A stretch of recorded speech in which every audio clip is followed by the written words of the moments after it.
Hey everybody, and welcome to a short demo for the Carbon Black container security runtime capabilities that will be added this month.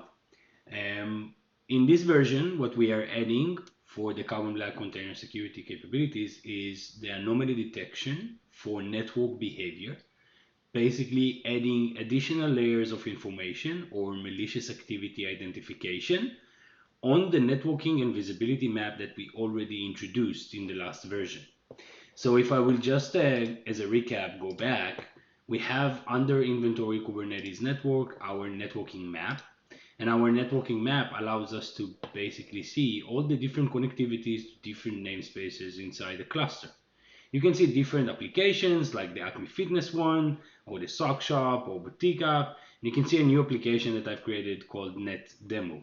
That networking demo application, which I'm browsing here, basically allows me to create different connectivity behaviors that is uncommon for that specific workload. Now, to catch those, I'm basically adding a new policy for runtime, stating that this cluster should be learned for behavior, and after the learning period, anything that deviates from that behavior, from that behavioral model, will be alerted.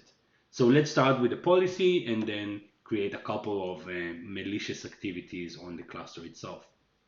When I'm going to enforce Kubernetes policies, I have a new tab of runtime security, runtime policies. When I'm adding a policy, just calling it, let's call it test. I need to choose the scope I'm running the policy on. And now I can see all the rules of the runtime security. Those rules basically divides into three groups: scope anomalies, workload anomalies, and workload threats. Scope anomalies means that there's anything that is changing not in the cluster level, not in the workload level, but in a scope level, which means I'm basically learning the entire environment. And then if something in that environment either creates a new connection into a malicious egress destination, I will alert on that. And if anything in that scope, workloads in that scope are trying to create connection to any site in privately or publicly, which I don't allow, I will alert on that one as well. So that's the scope anomalies. And again, that's a scope level behavior analysis.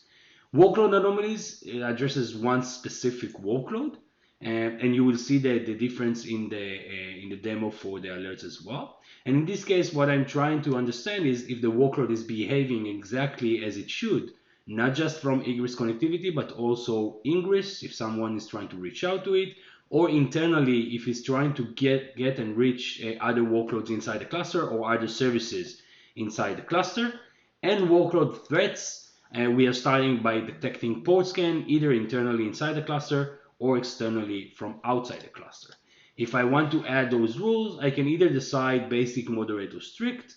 According to the number of rules that I will decide, that will be the amount of alerts that I will get.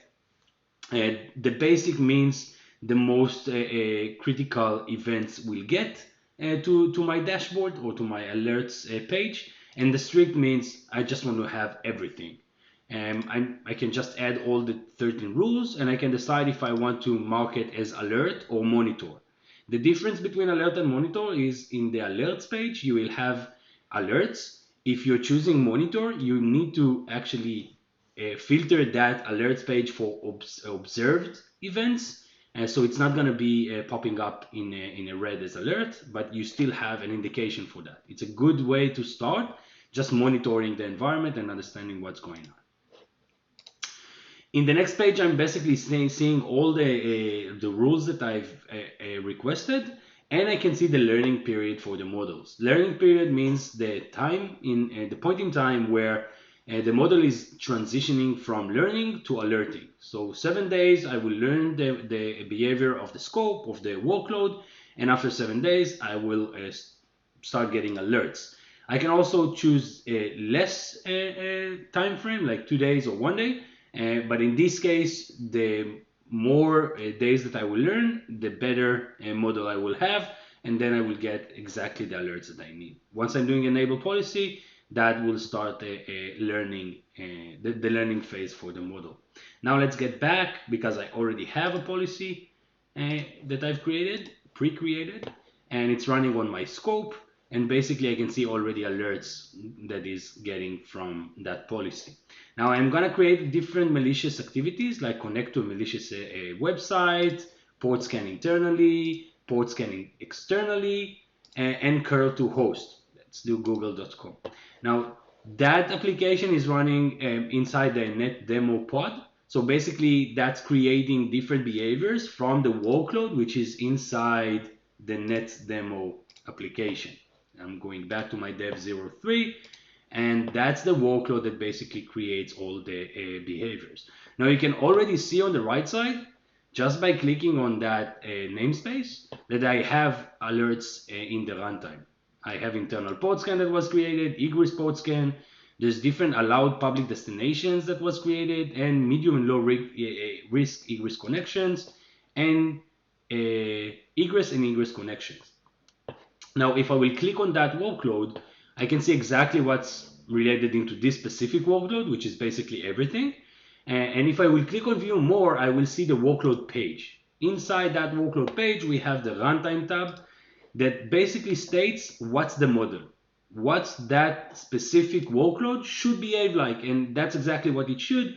It's exposing port 1337, as you can see here, externally through the ingress connection, which means that anything other than that should raise an alert. That's exactly what happened.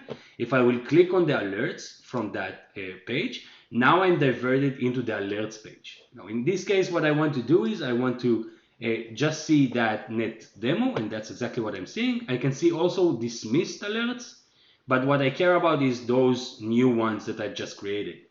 We can see the alert of the port scan internally. Click on that. That will show you that the deployment net demo created a port scan internally. We can see connection to public destination that isn't allowed in the scope. So that's a scope level rule. If I will click on that, I will see that there was a new IP that was trying to be reached out from that net demo, and that's part of the port scan. It tried to port scan that entity outside of the cluster, and so on and so forth. You can see all the different alerts, and I can, by the way, dismiss all of them, create another behavior, and then see just the behavior that I need. The risk score is based on different things. The risk score it's based either on malicious destinations or port scan, which is threat detection, or if it's internally, it's the calculates by the risk of the workload I'm trying to reach out to, the risk of the workload that I'm actually created that networking behavior, and a lot of other components and parameters, which is part of the behavioral model. And if I will go back to that workload, you can already see on the map that that's the behavior that was created. I tried to create port scan internally. I tried to create port scan externally. And I can also see that it's tried to reach out to Google and to a malicious destination, which is eurochain.com.